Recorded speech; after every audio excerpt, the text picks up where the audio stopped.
नमस्कार दोस्तों, आपका स्वागत है आपके अपने चैनल पर मीर स्टडी पॉइंट में। दोस्तों आज हम लोग इतिहास के पाठ 4 देखेंगे जिसका नाम है भारत में राष्ट्रवाद। तो देखिए दोस्तों, ये वीडियो आप अंत तक देखिएगा क्योंकि यह वीडियो 2 भागों में बांटा गया है। पहला भाग है ऑब्जेक्टिव और उसका दूसरा भाग है सब्जेक्टिव, तो इसलिए आप ध्यान से दोनों भाग को देखिएगा। तो चलिए शुरू करते हैं। तो प्रश्न संख्या 1, जलियांवाला बाग हत्याकांड किस तिथि को हुआ था? तो इसका आंसर होगा दोस्तों 1919 ईस्वी को। तो प्रश्न संख्या 2, गद्दर पार्टी की स्थापना किसने और कब की थी? इसका आंसर होगा गुरदयाल सिंह हरदयाल सिंह 1916 को। लखनऊ समझौता किस वर्ष हुआ था? इसका आंसर होगा 1916 को। असहयोग आंदोलन का प्रस्ताव कांग्रेस के किस अधिवेशन में पारित हुआ था? तो दोस्तों इसका होगा नवंबर 1920 को। तो अगला प्रश्न संख्या देखिए, प्रश्न संख्या 5, भारत में खिलाफत आंदोलन कब और किस देश के शासक के समर्थन में शुरू हुआ था? तो इसका आंसर होगा 1920 में तुर्की के प्रति। सविनय अवज्ञा आंदोलन कब और किस यात्रा से शुरू हुआ था? तो दोस्तों इसका आंसर होगा 1930 डांडी से। डांडी जो कि साबरमती आश्रम से डांडी के लिए हुआ था। तो चलिए प्रश्न संख्या 7, पूर्ण स्वराज की मांग का प्रस्ताव कांग्रेस के किस वार्षिक अधिवेशन में पारित हुआ था? तो इसका आंसर होगा 1929 लाहौर में। तो चलिए प्रश्न संख्या 8 को देखते हैं। राष्ट्रीय स्वयंसेवक संघ की स्थापना कब और किसने की थी? तो इसका आंसर होगा 1925 केबी हैडगेवार। रंपा विद्रोह प्रश्न संख्या 9, रंपा विद्रोह कब हुआ था? तो इसका उत्तर है 1916 को।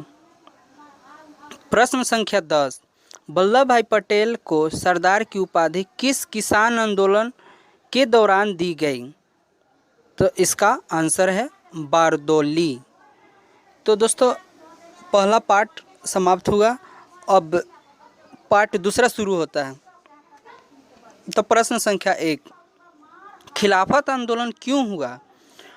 तो दोस्तों इसका उत्तर है, देखिए 1920 के प्रारंभ में भारतीय मुसलमानों ने तुर्की के प्रति ब्रिटेन के अपनी नीति बदलने के लिए जोरदार आंदोलन शुरू किया जिसे खिलाफत आंदोलन कहा जाता है।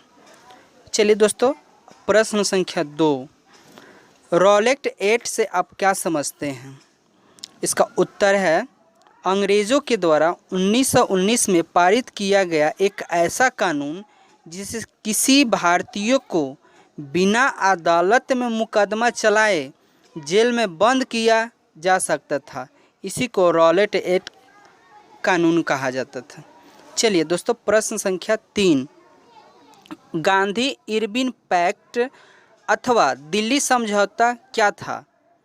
तो दोस्तों इसका उत्तर देखिए, सविनय अवज्ञा आंदोलन की व्याप्तता ने अंग्रेजी सरकार को समझौता करने के लिए बाध्य किया। 5 मार्च 1931 को गांधी एक लॉर्ड इरविन के बीच जो समझौता हुआ उसे गांधी इरविन पैक्ट समझौता कहा जाता है। चलिए प्रश्न संख्या 4, चंपारण सत्याग्रह के बारे में बताएं।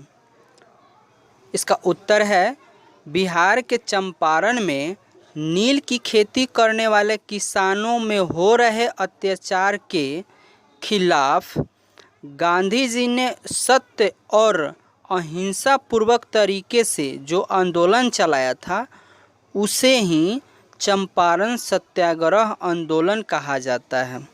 चलिए दोस्तों प्रश्न संख्या 5, मेरठ संयंत्र से आप क्या समझते हैं? इसका उत्तर देखिए, मार्च 1929 में सरकार ने 31 श्रमिक नेताओं की बंदी बना लिया